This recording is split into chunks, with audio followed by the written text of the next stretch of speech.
BBC Director General Tim Davie says he will not resign after the broadcaster's sports coverage was thrown into chaos following Gary Lineker being taken off Match of the Day. The BBC decided Lineker, 62, should step back from the flagship football highlights programme after describing the government's new migration bill as beyond awful and saying the language in it is not dissimilar to that used by Germany in the 30s.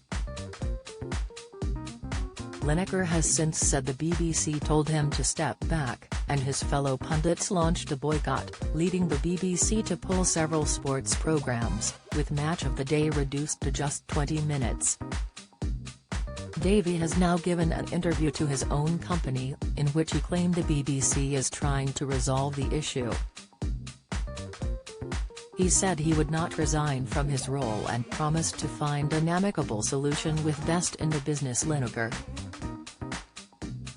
Speaking to the BBC's Nomia Iqbal, Davie said, "I'm sorry audiences have been affected and they haven't got the programming. As a keen sports fan I know to miss programming is a real blow and I'm sorry about that. We are working very hard to resolve this situation and make sure we get output on air." He added, "Everyone wants to calmly resolve situation. Gary Lineker's the best in the business, that's not for debate." After Alan Shearer, Ian Wright and a whole host of their colleagues refused to appear on Match of the Day, the BBC was forced to cut the programme back to the bare bones.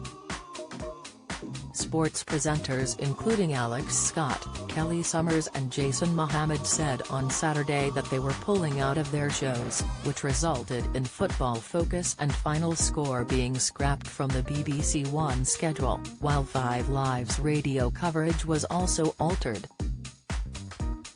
The Mirror has launched a petition to have Gary Lineker reinstated at the BBC and as the host of Match of the Day.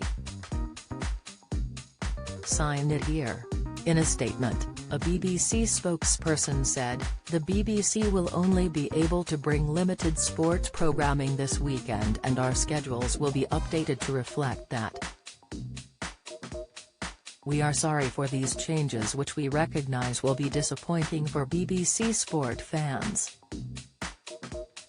We are working hard to resolve the situation and hope to do so soon." The corporation's director of sport, Barbara Slater, also issued an apology to staff for the disruption to the schedule. Within the letter, Ms. Slater said, "We are sorry about the impact that the news relating to Gary Lineker and Match of the Day is having across the department this weekend. We understand how unsettling this is for all of you, the staff in BBC Sport and our freelance community, and we understand the strength of feeling which has been generated by this issue." The Sunday edition of Mott may also face disruption after football pundit Jermaine Defoe announced he would not appear. Defoe tweeted, "It's always such a privilege to work with BBC Mott. But tomorrow I have taken the decision to stand down from my punditry duties." At Gary Lineker,